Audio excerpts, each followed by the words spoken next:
미국 그 뉴욕의 맨하튼에 그 월스트리트가 있습니다. 그곳에 랜드마크처럼 있는 상이 있는데 돌진하는 황소 상입니다. 뿔을 아래에서 위로 이렇게 힘차게 들이받는 그런 그 모습인데요. 이게 이제 그 주가가 활용한다라는 이제 그런 그 뜻입니다. 그래서 불마켓 주가 상승 그런 의미죠. 근데 특히 황소 저 상에 가서 사진 찍으러 지금 사람이 막 줄을 서고 그런다고 합니다. 그런데 특히 이제 황소 중에서도 그 뿔하고 이 고안 부분이 아주 반질반질하다 그래요. 예, 사람들이 하도 거기 만져가지고 그래서 그거를 만지면 부와 명예가 따라온다라고 이제 사람들이 생각을 한다는 거죠. 그래서 가는 사람마다 다 그냥 만져서 반질반질하다라는 얘기를 들었습니다. 우리가 많은 사람들이 믿는 그 황소상 있잖아요. 요게 이제 부와 명예와 돈의 신, 어찌 보면 그들에게는 하나님의 존재죠. 이렇게 여러분 세상 사람들은 자기들이 원하는 신의 모양을 여러 모양으로 만들어냅니다. 그러니까 이제 농경사회 특히 애굽에서도 이 황소는요 굉장히 신성한 존재였어요. 그래서 이스라엘 백성들도 이 황소상은 숭배의 대상으로 등장을 했습니다. 여러분 잘 아시는 이제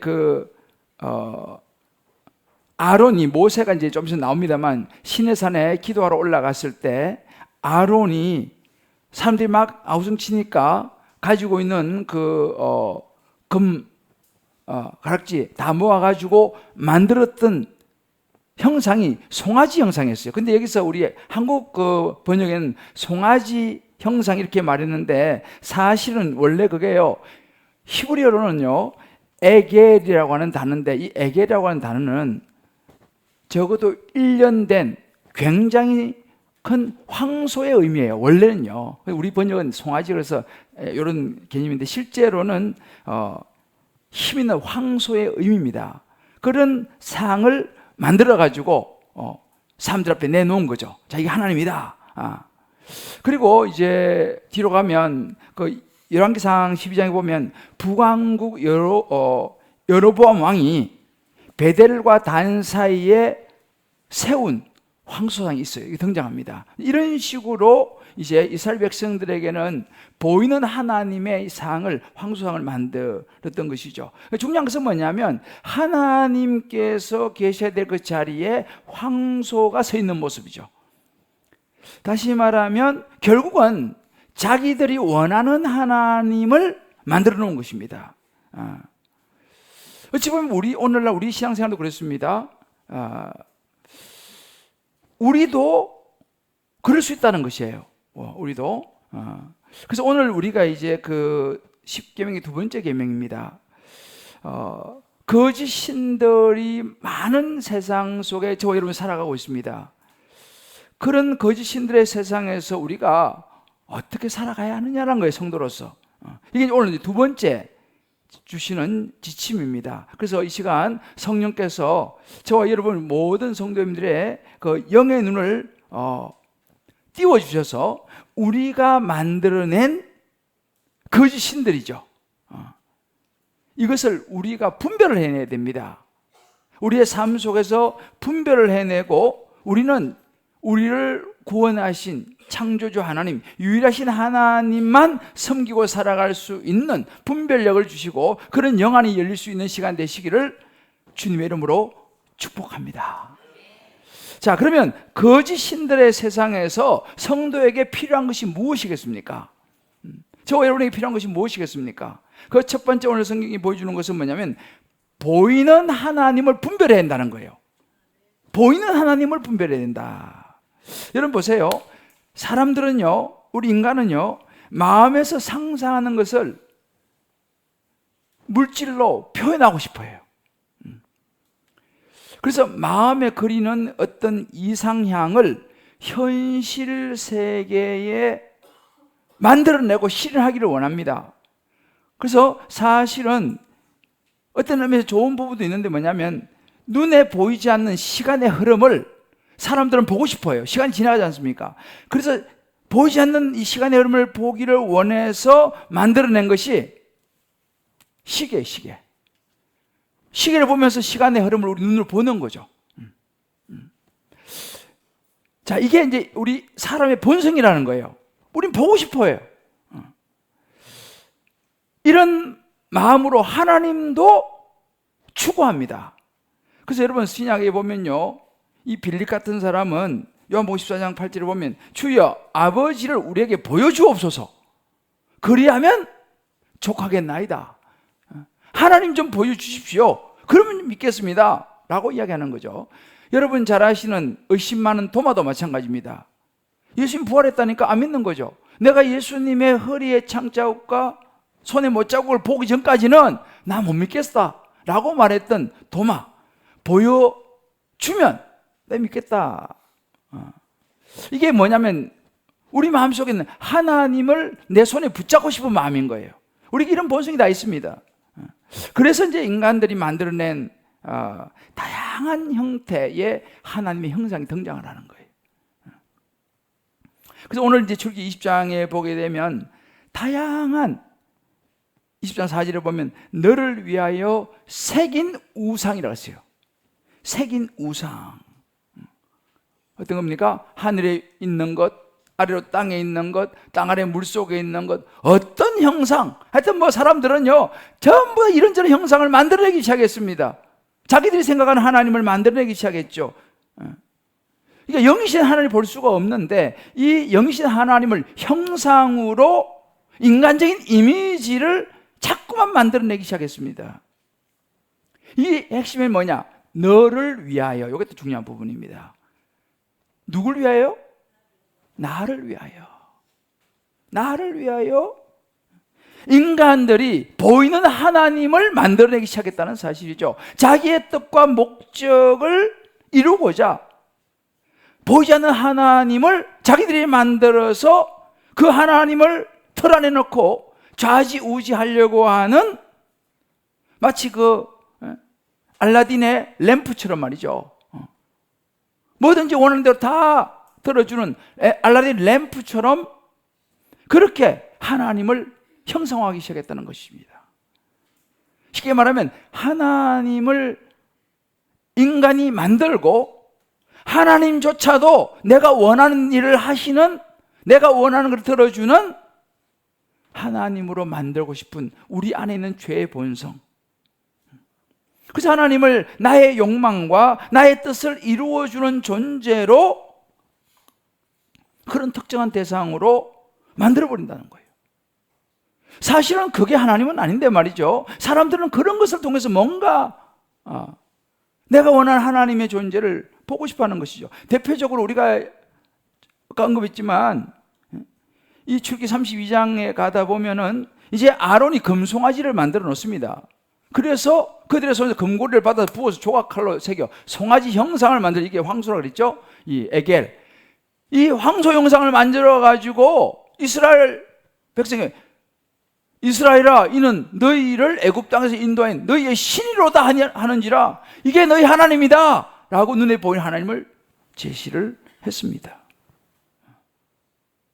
근데 사실은요, 오늘 출애굽기 20장이잖아요. 이 말씀을 이제 어긴 거죠, 사실은요. 보세요. 오늘 4절, 5절을 보면 만들지 말라 그랬어요. 20장 4절에. 만들지 말고, 어떤 형상도 만들지 말고. 5절에 보면 절하지 말고 섬기지 말라 그랬어요. 분명히 십계명에서 주셨어요, 이미. 그런데 저기 32장 가면 아론이, 백성들이 이 십계명 안 지키고 황소 상을 만들어 냈다 이 말입니다. 하나님께서 분명히 말씀하셨어요. 상을 만들어서 절하거나 어떤 눈에 보이는 하나님 앞에 절하고 그러지 마라. 여러분, 이것이 우리가 신앙생활하면서 형상화하는 위험이에요. 교회를 다니고 신앙생활을 해도 이럴 가능성이 없지 않습니다. 물론 그것이 어찌보면 눈에 보이지, 오늘날은요 눈에 보이지 않아 보이지만 그런 것이 굉장히 많습니다. 실제로도 많이 있고요. 필리핀에 최대 종교 축일이 있어요. 1월 9일이에요. 매년 합니다. 블랙 나자렌이라는 축제가 있어요. 이 블랙 나자렌 축제 매년 열리는데 올해도 열렸습니다. 많은 신자들이 거기에 금은 예수상을 실은 마차를 끌고 행진을 해요. 그러면 그 예수상을 만지면 병이 나은다든지 기적이 일어난다라고 믿습니다. 그래서 그 축제 때는 수백만이 몰려들어갖고 금은 예수상이 지나가면 그 만지려고 있잖아요. 그래가지고 막 사람들 다치고 이런 일이 매년 일어납니다. 왜요? 그 지나간 예수상을 만져야지 응답을 받는다. 이제 그런 거죠. 지금도 지구에 그런 일이 많이 일어나고 있습니다. 하나님께서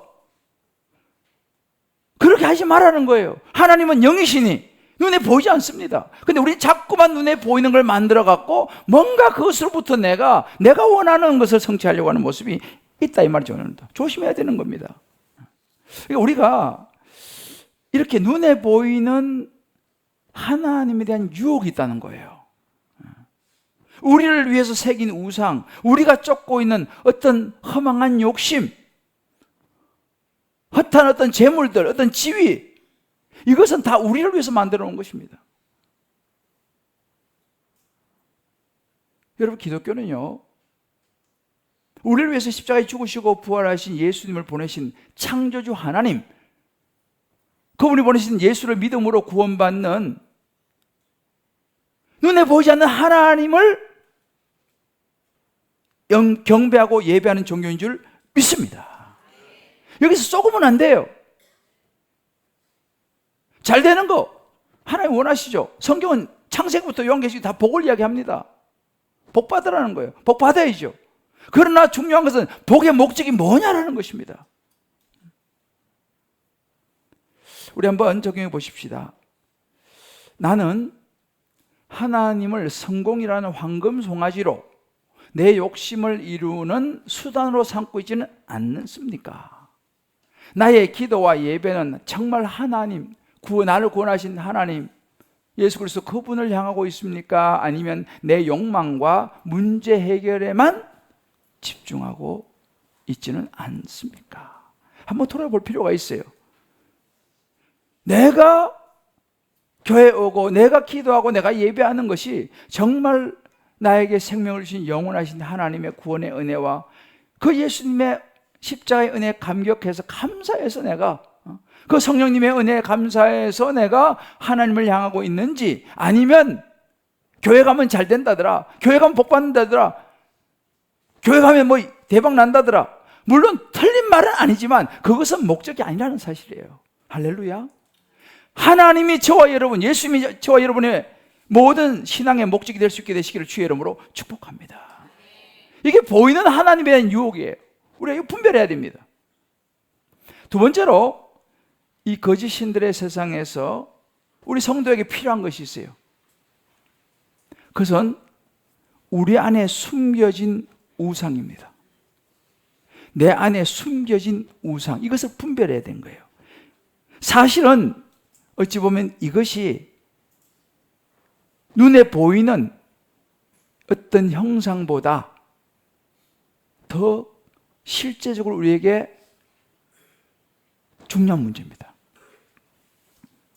우리 마음에 보이지 않는 형상화된 우상이 있을 수 있다 이 말이죠.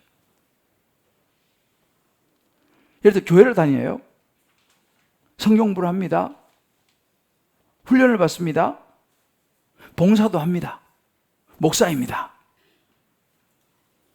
그렇기 때문에 당연히 나는 우상을 안 믿지. 내가 무슨 우상을 믿어.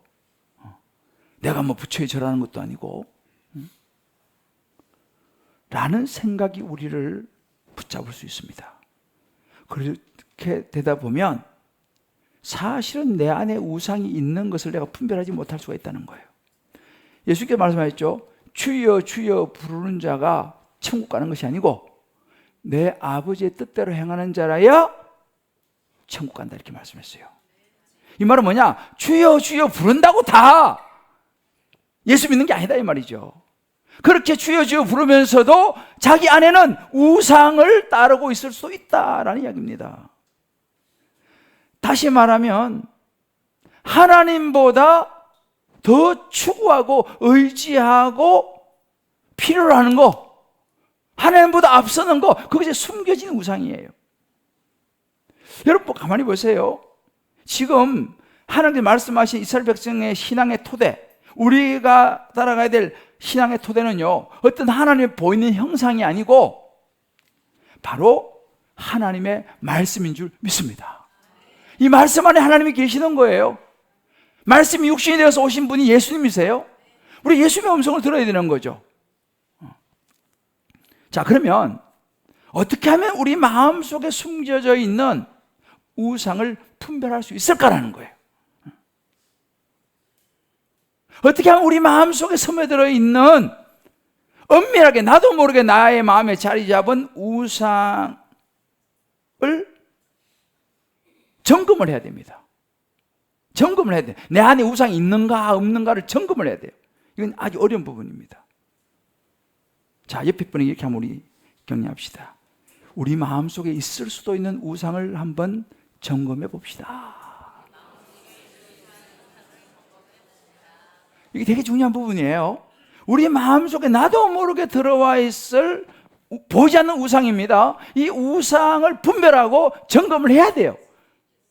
자, 그럼 어떻게 할 수 있냐? 그 첫 번째는요,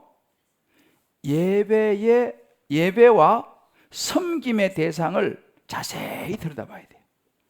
내가 예배하고 내가 섬기는 대상이 누구냐라는 거예요. 이걸 잘 들여다보고 분별해야 됩니다. 자, 그럼 우리 예배를 드릴 때 우리 마음과 우리 태도입니다.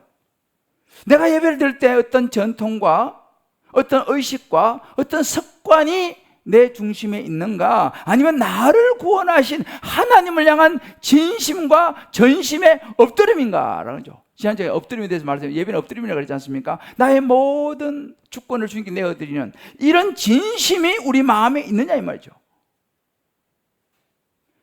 여러분, 예배가 중요하지만 예배의 어떤 외형, 어떤 형식, 이런 것들이 우리 중심에 자리 잡으면 그 자리는 하나님이 있어야 될 자리예요. 예배의 가장 중요한 핵심은 경배받으실 하나님인 줄 믿습니다.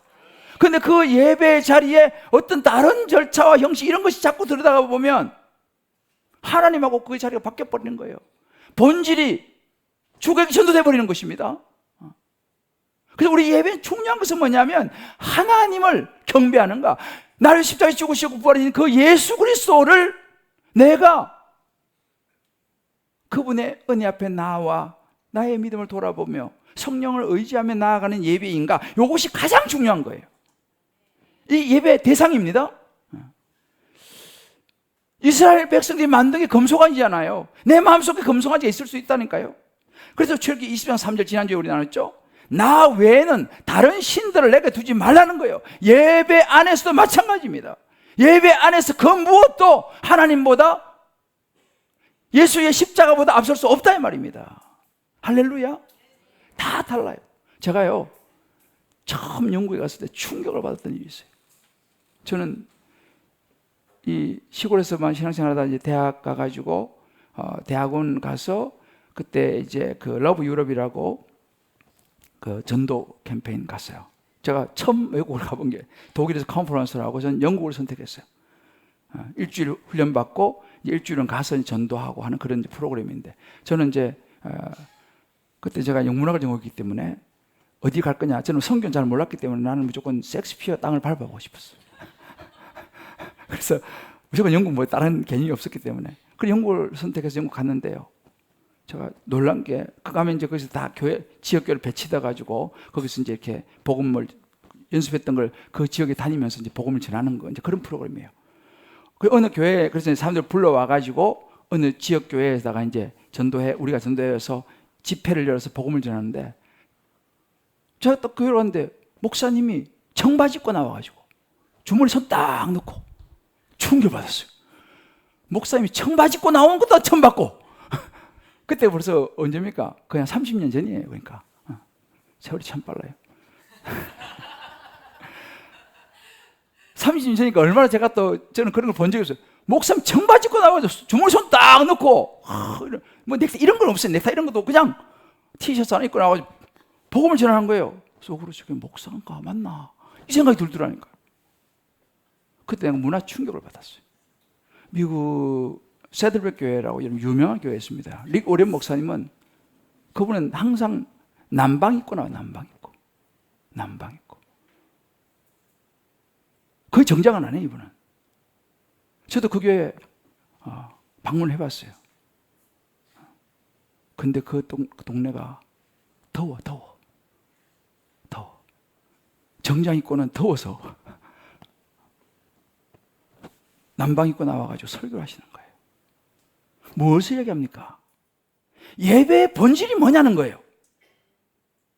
우리가 섬기는 대상이 누구냐는 것입니다. 여러분 보세요. 성경은요 로마서 6장 10절 이렇게 말합니다. 너희 자신을 종으로 내준 누구에게 순종하든지 그 순종을 받은 자의 종이 되는 줄 너희가 알지 못하느냐 그랬어요. 우리는 순종하는 누구한테 순종하는데 그 순종함을 받는 자의 종이 됩니다. 근데 보세요.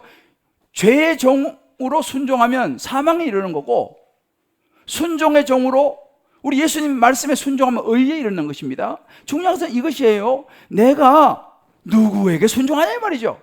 내가 하나님에게 순종하느냐, 내가 사람에게 순종하느냐, 내가 목사에게 순종하느냐, 내가 장로에게 집사에게 순종하느냐, 그러면 그것이 우상이 되어버리는 거죠. 결국은 우리는 누구에게 순종하든지 그 순종을 받는 자의 종이 된다는 거예요. 저와 여러분은 하나님 말씀에 순종함으로 하나님의 종이 될 수 있게 되기를 주의를 축복합니다. 이게 바로 성경이 말하는 우리 예배와 섬김의 대상인 것입니다. 우리는 교회에서 연약한 사람, 가난하고 힘없는 사람, 교회 직분자, 여러 이런 그분들을 우리가 잘 해야 된다. 맞습니다. 어려운 사람 돌봐야 되고 힘없는 사람 돌봐야 되고 다 맞는 이야기죠. 그런데 여러분 한 가지 놓쳐서는 안 되는 것이 뭐냐면 그런 다 너무 소중한 것이지만 하나님보다 그것을 더 중요하게 생기면요 구제가 중요하죠. 그러나 구제가 하나님보다 앞서면 그것도 우상이 될 줄 믿습니다. 이걸 알아야 돼요. 그 어떤 것도 약한 사람을 돌아보는 거 너무 중요하죠. 그러나 그 돌아보는 것이 하나님보다 앞서면요 예수보다 앞서면 그게 우상이 되는 거예요. 이것도 우리 알아야 됩니다. 교회를 우리가 왜 섬기는가 이게 핵심이에요. 여러분 섬김이라는 것은요 하나님을 위한 섬김이에요. 나를 위한 목사님을 위한 섬김 그거 안 됩니다. 그거 아니에요. 여러분들 교회 자체를 위한 섬김 그것도 아니에요. 섬김의 대상은 나를 위해서 십자가에 죽으시고 부활하신 그 예수님, 그 예수 보내신 하나님의 사랑 때문에 하나님을 섬기는 것인 줄 믿습니다. 요게 헷갈리면은 곤란해져요. 진짜 섬김은 하나님의 그 사랑과 은혜 때문에 섬기는 거예요. 이게 진짜예요. 이게 안 되니까 섬기고 섬길수록 시험에 들 가능성이 많은 거지. 내가 이렇게 했는데 이게 뭐냐 이거라는 거죠. 대상이 잘못된 거죠. 하나님을 섬기는 거죠. 그래서 우리가 계시록 2장 19절에 이런 걸 읽었습니다. 내가 내 사업, 사랑, 믿음과 섬김과 인내를 아노니 그랬어요. 하나님이요. 요한계시록 보면요. 내가 안다라는 말이 굉장히 많이 나와요. 하나님은요. 우리의 섬김과 우리의 인내를 아십니다. 내가 어떤 마음으로 섬기는지 하나님 다 아신다니까요. 하나님이 아신다는 거예요. 우리가 하나님을 사랑하지 않고 하나님을 대상으로 섬기지 않는 그런 섬김은 사실은 사람들은 잘 몰라. 하나님은 다 아신다는 거예요. 결국은 우리의 예배도 우리의 섬김도 어떤 특정한 사람, 환경, 어떤 무엇이 아니라 하나님을 가장 중심에 두고 그 하나님의 은혜에 보답하는 섬김이 될 수 있게 되기를 주의 이름으로 축복합니다. 이게 안 되면 이제 그게 우상이 되는 거예요. 그래서 우리가 예배와 섬김의 대상을 잘 분별합니다. 내가 왜 누구를 예배하고 내가 무엇 때문에 섬기는가? 자, 우리 자유와 한번 서로 격려합시다. 예배와 섬김의 대상을 잘 분별합시다.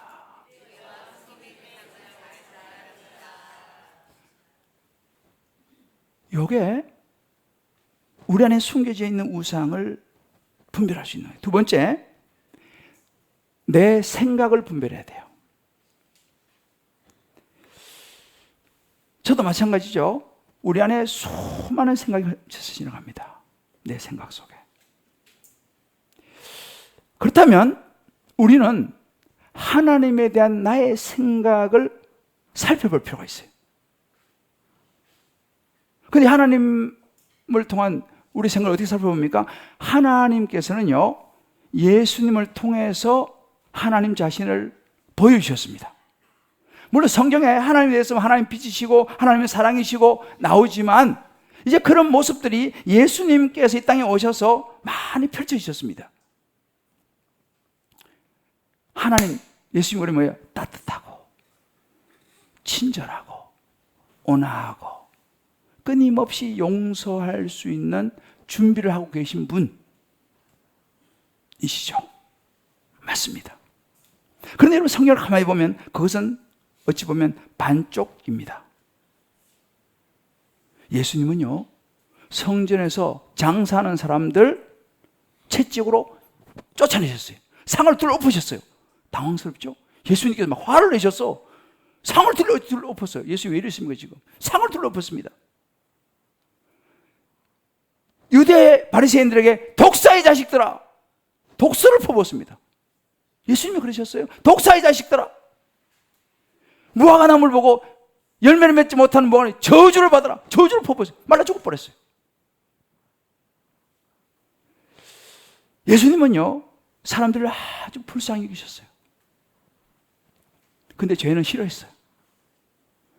예수님은 화를 더디 내시는 분이셨습니다. 그러나 예수님은 엄격하게 심판하신 분이었어요. 자, 보세요. 오늘 본문에도 20장 5절 6절에 예수님 뭐라고 합니까? 나 여호와는, 내 하나님 여호와는 질투한 하나님이라. 5절에 질투한 하나님이라고 했어요. 하나님은 질투한다는 거예요. 질투는 우리 인간이 하는 거잖아요, 그죠? 그런데 하나님은 질투한다고 그랬습니다. 이 의미를 잘 이해해야 돼요. 우리 인간처럼 그냥 이런 차원이 아니고 그만큼 하나님 우리를 사랑하신다는 거예요. 그리고 심지어 뭐예요? 미워하는 자의, 하나님을 미워하는 자의 죄를 갚되 아버지와 아들 3, 4대까지 이르게 하고, 6절을 보게 되면 하나님을 사랑하고 계명을 지키는 1000대까지 은혜를 베푸신다. 할렐루야. 무슨 말입니까? 지금 내가 생각하는 하나님이 전부라고 생각해서는 안 된다 이 말이죠. 왜요? 하나님은 어느 한쪽만을 가지고 있는 분이 아니에요. 하나님은 내가 생각하는 어떤 틀에만 갇혀 있는 분이 아니라는 것입니다. 내 주장과 내 생각을 가지고 모든 걸 재단하면요, 또 다른 우상을 내가 만들 수 있다 이 말이죠. 어디에서? 내 생각과 마음속에. 그래서 우리가 여러분 잘 됩니다. 저도 제가 이 말씀 묵상하면서 내가 생각하는, 내가 지금 하나님을 알아온 지 수십 년 됐지 않습니까? 목사가 된 지도 벌써, 오늘 제가 칼럼에도 썼습니다만은 30여 년이 다 돼가는 거예요. 그러다 보면 내 안에 어떤 생각이 드냐? 그래, 내가 생각하는 하나님이 옳지. 내가 생각하는 그 하나님만 옳아. 라고 내 자신만을 주장하다 보면 나도 모르게 또 내가 만든 그 하나님, 어떤 신이 내 마음속에 존재할 수 있다 이 말이에요. 그러다 보면 내가 하나님이 될 수도 있다 이 말입니다. 그래서 많은 이단들이 나오는 거 아니에요. 박태선 장로 같은 사람들 있잖아요. 굉장한 능력을 많이 행했는데 점점 자기 능력이 커지고 많은 사람 따르다 보니까 자기가 그냥 하나님 돼버리잖아요.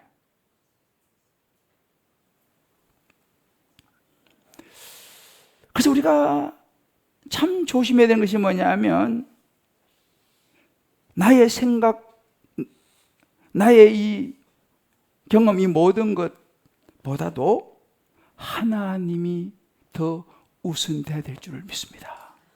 말씀이 더 우선돼야 될 줄을 믿습니다. 그러기 위해서 우리가 날마다 자기 자신을 들여다보는 것이 너무너무 중요해요. 그것이 겸손이고, 자기 자신을 들여다보는 것이 겸손이고 거룩이다라는 것이죠. 필립 얀시라고 하는 유명한 목사님이 이런 이야기를 했어요. 우리는 하나님에 대해서 어떻게 생각해야 되는가? 우리는 하나님에 대해서 어떻게 생각해야 되는가? 하나님은 모든 면에서 우리의 이해를 뛰어넘으시기 때문에 우리는 하나님을 제대로 상상할 수 없다, 이렇게 했어요. 왜? 우리가 생각하는 상상을 뛰어넘기 때문에 내 마음대로 하나님을 상상할 수 없다, 이렇게 말했습니다. 그래서 이런 이야기를 했어요. 중요한 이야기를 했습니다. 우리가 하나님에 대해 상상한 어떤 것도 감히 믿어서는 안 된다, 이렇게 했어요. 우리가 하나님에 대해 상상한 어떤 것도 무조건, 그리고 우리 말로는 감이라고 표현했어요. 감히 믿어서는 안 된다. 왜? 우리 정신에 내재된, 우리의 생각 속에 내재된 타락한 습관이 하나님을 왜곡할 수 있기 때문이다. 이 말은 굉장히 의미 있는 이야기예요. 제가 그 말씀 노트에 써놨습니다. 말씀 노트를 잘 한번 묵상해 보세요. 내 안에 이미 타락한 습관과 죄성이 있기 때문에 내가 하나님을 내 마음대로 생각했다가는 하나님을 왜곡할 수 있다라는 이야기예요. 굉장히 중요한 이야기예요. 이 왕대일 교수라고 구약학에 아주 권위자 있는 교수님이 이런 이야기를 했습니다. 자기 욕심을 채우기 위한, 자기 생각을 이루기 위한, 자기 뜻을 성취하기 위한 종교적 행위는 다 우상 새기기에 속한다, 이렇게 했어요. 자기 생각, 자기 욕심, 자기 뜻을 성취하기 위한 어떤 종교적 행위도 그거는 우상에게 새기는 것과 같을 수 있다라는 경고를 했습니다. 여러분, 생각의 분별이 굉장히 중요합니다. 내 생각을 우리는 생각해 봐야 돼요. 자, 우리 한번 얘기합시다. 우리의 생각을 생각해 보십시다. 우리의 생각을 생각해 봐야 돼. 저도 내 생각을 내가 생각해 봐야 되는 거예요. 제가 요즘 계속 하는 게 그런 것입니다.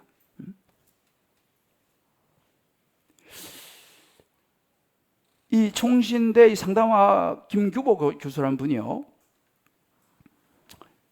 이 감정의 문제를 다뤘어요. 이렇게 얘기합니다. 문제에 부딪혔을 때 과도한 분노나 두려움, 절망감이 든다면 그 문제 뒤에 무언가 절대적으로 놓치고 싶지 않은 것, 곧 우상이 숨어 있을 수 있다, 이런 이야기를 했어요.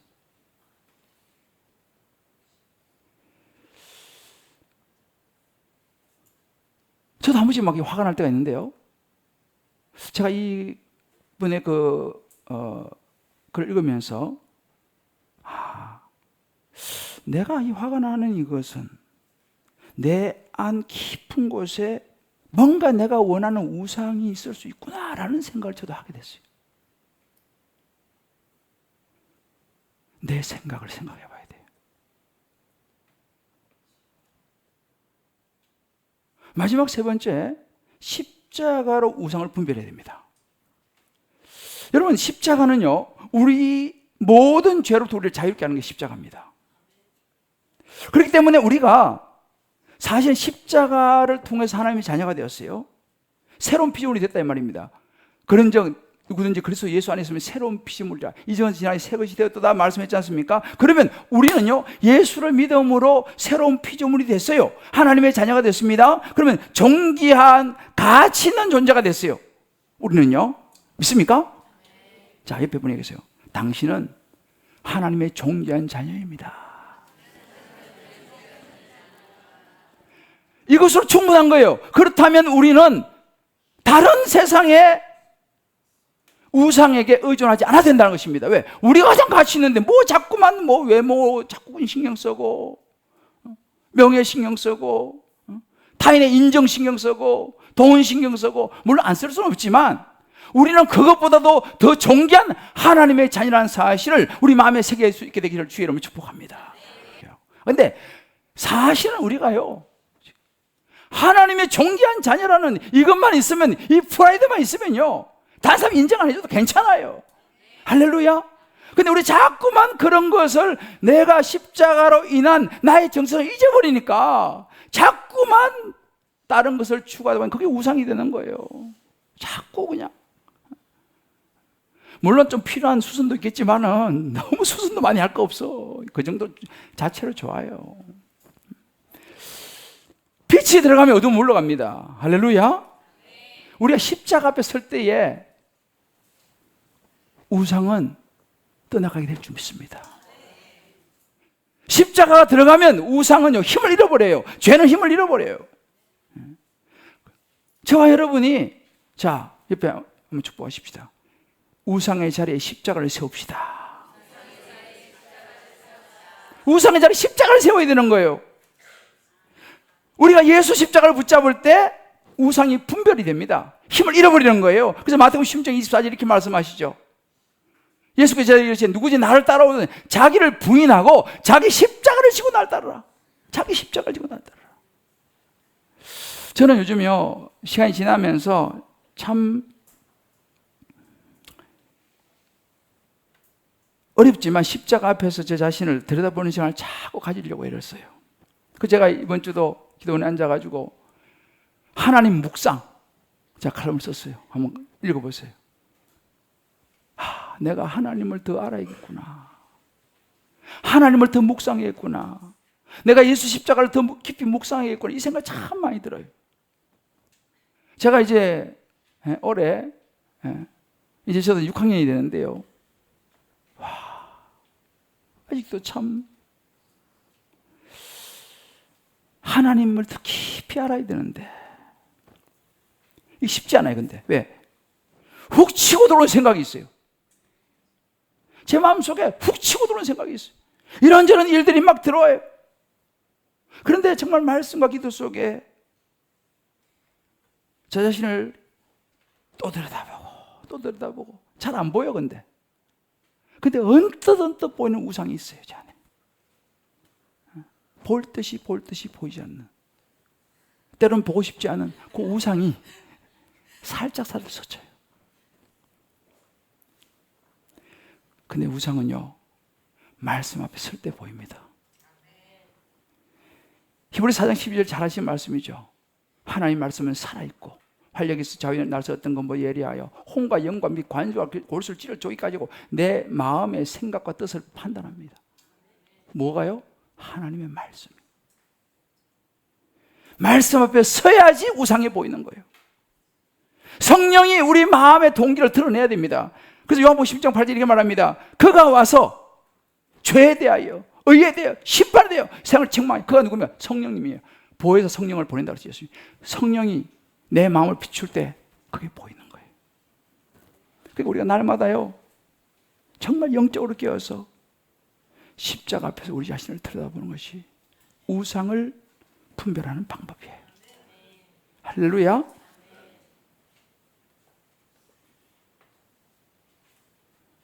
다시 한번 우리 좌우에 격려합시다.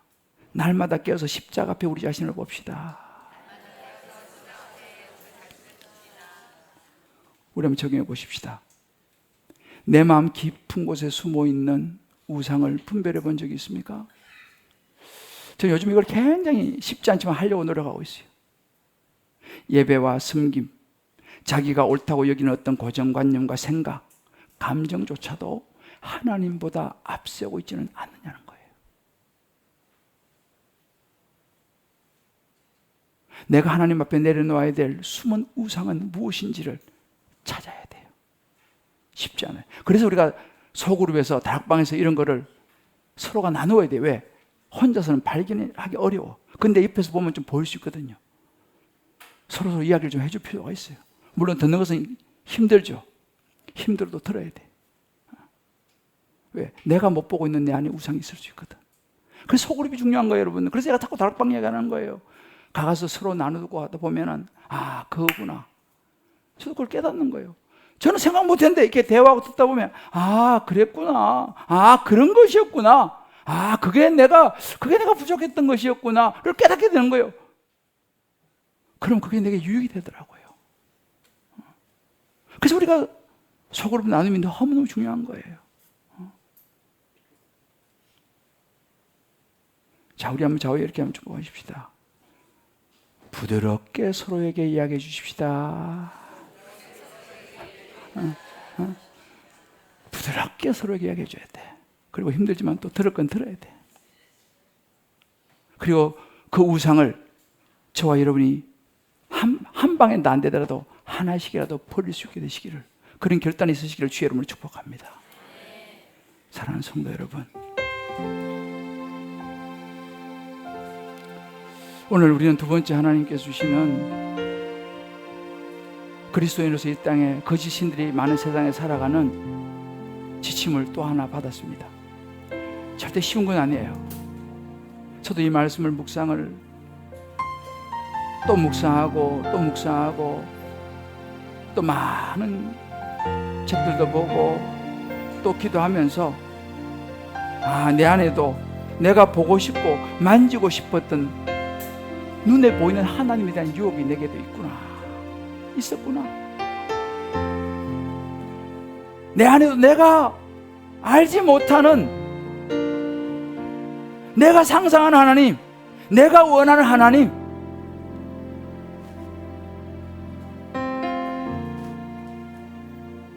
내가 생각하는 하나님이라고 하는 우상이 내 안에도 스치는 것을 보면서 다시 한번 하나님 앞에 십자가를 붙들고 서야겠다. 할렐루야.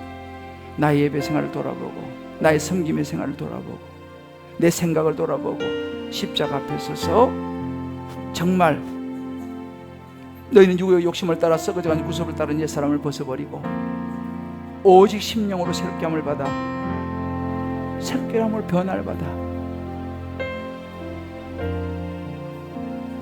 하나님이 기뻐하시는 목사, 성도의 모습으로 살아간 저와 여러분 되시기를 주의 이름으로